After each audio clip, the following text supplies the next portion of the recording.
Hello, everybody. This is Professor Mary Vermillion in the English program, and I'm very excited to be here with 3 of our 11 writing scholars who have poems published in this year's literary magazine, the Paha Review. Before I introduce these awesome poets, I want to just say one thing about the writing scholars. I'm sure you all know that many college students get athletic scholarships or musical scholarships. Well, these 3, along with their 8 comrades, got writing scholarships, which means that some of them write for the school newspaper, the Mount Mercy Times, and some of them help write for the literary review. And these are those 3. So our first poet will be Quinton Q. Gaul, who is a sophomore from Dyersville and is majoring in actuarial science and computer science and minoring in English. Q? Okay, so I wrote the poem Mad with Desire, and if I'm being completely honest, I had just binged an entire season of Lucifer on Netflix, and the whole thing with Lucifer is desire. And I don't tend to write poems like for a purpose. It's more like I find a word that rhymes with other words, and then I go right ahead and I run with it. So I went ahead and I picked up Desire from the show, and I kind of just wanted to see how many words I could rhyme with it. I turned it into a poem, submitted it to Paha, and edited. So here is Mad with Desire. The lack of time is what makes our situation so dire, and it is in this time that your company that I require, so I can look into your eyes, which I so much admire, while feeling the touch of your body, which sets mine on fire, making me feel like I am an electric wire as I ask your thoughts about which I inquire.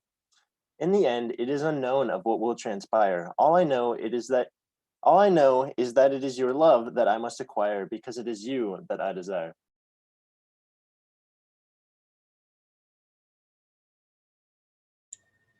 Thanks, Q. That was great. Our next poet is Nicole Carl, and she is a junior nursing major from California. Nicole? Hello. So my poem is Leave. I wrote this in the depths of COVID.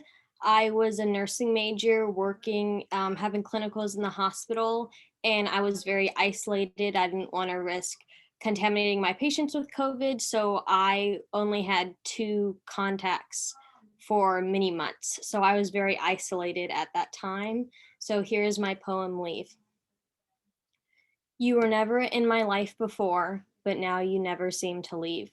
I thought you were my friend at first, pulling me in tight, wanting me to get more rest and sleep a little more. But then your hugs turned into grasp that kept me longer and longer. I tried to go on like you were not there, but now you always linger. You try to coax me in, but I am able to resist, except when I'm alone. You know that once I am alone, you can grab as tight as you want. Then you make me distant to all my friends and family. You make me lay in bed, neglecting all my duties. You tell me just another hour. You tell me I do not need to eat today. You tell me I'm fine, right? I can shower tomorrow. You tell me I'll always be alone. It is how it's supposed to be. You tell me I do not need to be. I wonder if you're right. I wish you would leave so I could be myself again. I don't know where I've gone. Now, every time you grab me, your hold grows longer and longer. I wonder if one day you'll get stronger and I'll never break free from your grasp.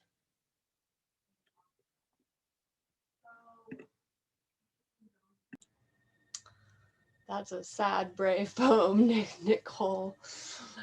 Um, our last poet today is Sierra Earle, who is a junior from Cedar Rapids, majoring in English and psychology and minoring in creative writing.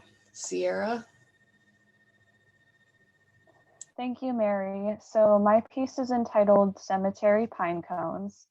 I wrote this after the derecho, which, if you don't know, completely flattened the state of Iowa. I was walking through one of my favorite cemeteries, and I do have favorite trees, so it was very profound to see it lying on the ground. And I felt this sort of maternal feeling seeing its pine cones kind of just blown everywhere around. So here's cemetery pine cones. I question the resemblance of exposed roots to naked branches, recognizing what keeps us alive shapes what we grow into. Orphaned seeds, fruit of the fallen tree, what's left of more than a century, are disseminated around shocked roots in wounded earth, dreaming atop names of those long rotten, of mourning her limbs and her fragrant screaming when the wind settled. I startle the brittle grass around the one I plan on taking, to cradle with smooth palms, soothe with feeling eyes. Cemetery pine cones, paltry bundles of new beginnings, and a sense of hope, quiver what winds made unstable in me.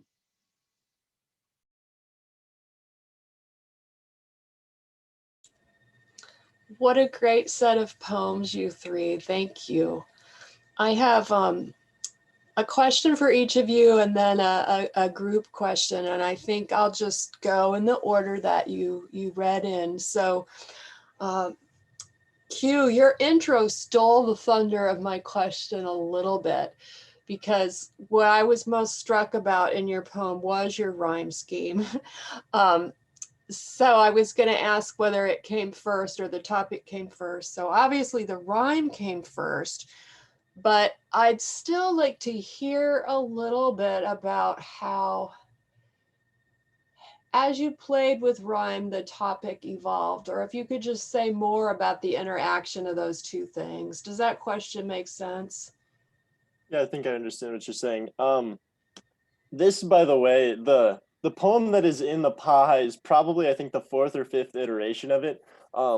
Because I want to say I started out with the word desire, and then I just kind of spitballed essentially and just kept on moving down. And then I rearranged it to kind of tell a story, but with pretty much all of the same words that rhyme. And then I went ahead and for most of its life, because I wrote it quite a while ago, it was not split into two stanzas. It was just one piece. And I decided that it would be a lot stronger if it was split apart, because it felt like it kind of splintered at one point. So I went ahead and I decided to actually fully separate it so that it was two different pieces.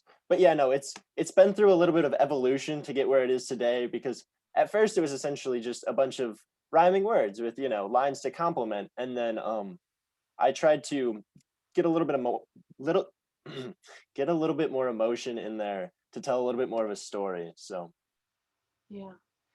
Well, I think you definitely did that, because when I read the poem, I assumed you were madly in love with someone. So you did a great job.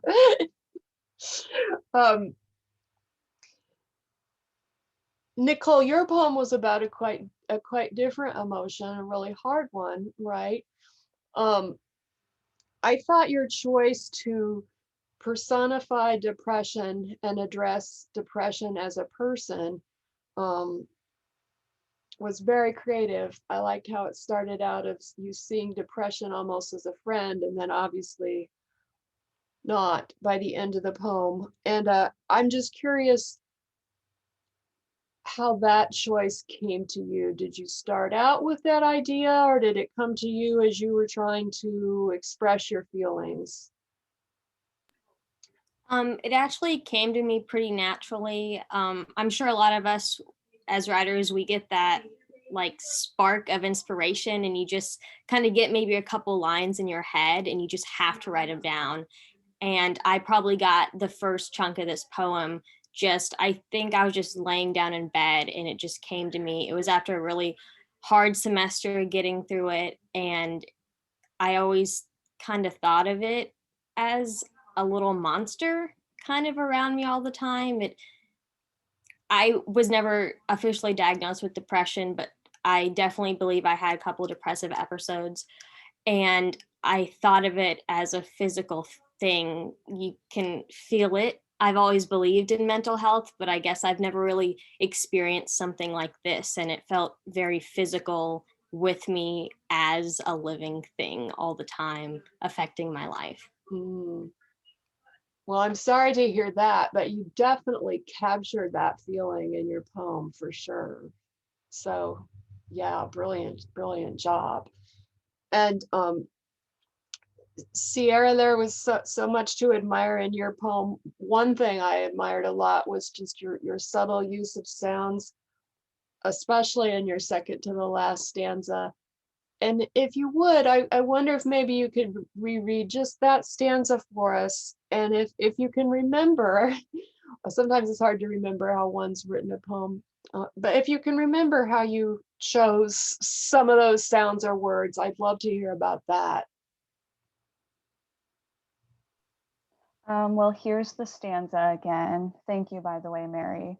I startle the brittle grass around the one I plan on taking, to cradle with smooth palms, soothe with feeling eyes. And I guess usually I try to stay within a similar soundscape within a line just so it's easier to say.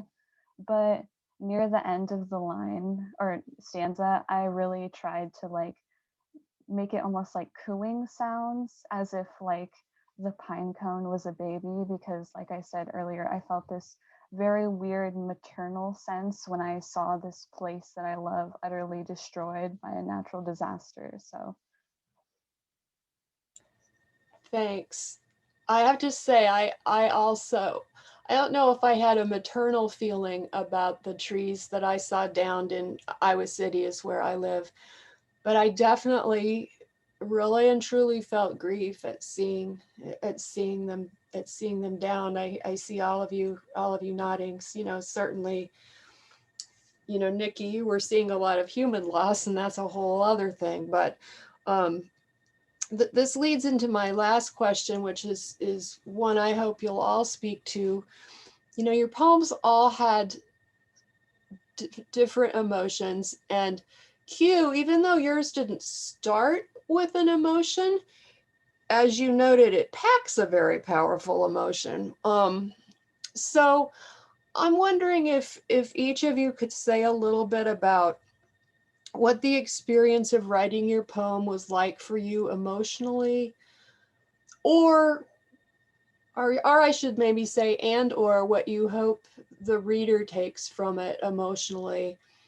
And I think that's an especially important question right now, as we're hopefully coming out of the pandemic, and people are still recovering from the derecho. A lot of people I've heard have taken solace in poetry, so that's why I'm asking you three this question. So if you want to start us off, Q, that'd be great. Yeah, sure. I mean, when I was writing it, I did have a little bit of a feeling like this is 100% a love letter to someone I love. Granted, at the time, I did not have anyone like that I was in love with, in the sort of the way that this poem is. And I mean, I think it's pretty clear that the emotions I want people to feel is like this is very much a love letter. And then since I read it in, I think it's second person. Yeah, I read it in second person. It's very much to someone. And to be completely honest, my girlfriend's really mad it's not to her, but it was written before her time. So yeah, it's definitely a love letter, and it's just to someone. So love letter, something we can all relate to. Nikki, what about you? So for my poem, I guess definitely after I wrote it and in the process of reading it, just kind of rereading all of the different factors and how it affected my life. It was kind of hard because I know what I'm going through, but I guess seeing it on paper and just kind of realizing how tough of a time I was having, it kind of had a real realization to me that, wow, I was going through a tough time. I can't believe I wrote something like this. And then for what I hope that people get out of this is that just you're not alone if you do feel this way. I feel very bare putting this out there. It was really hard for me to write this and deciding if I wanted to put this in. And I actually haven't told my parents about it. I've been very vague, so surprise, this is what it's about. And I guess anyone else can see it now too. And I just hope they find maybe solstice or even like companionship that other people go through this too, especially during COVID and the derecho and just having a hard time being alone. Yeah, that is so brave. I mean, I think it's always brave to share your creative work, but when it's about something you're feeling vulnerable about, that's extra brave. So good for you, Nikki. Sierra, how about you? Well, to echo what you said earlier, Mary, I also felt an immense amount of grief after the derecho. So I kind of wrote this poem to kind of go through that grieving process because it was a grieving process after the derecho, at least for me personally. I still don't think I've come to grips with it, but I also feel like I was trying to inspire hope in myself, that things will continue, life will still grow. So it was more for me than anyone else. Well, it definitely the end of your poem for me at any rate gave me that sense of rising hope. So your poem was for me at least. Do do any of you have anything that you want to say to each other or ask each other about your poems?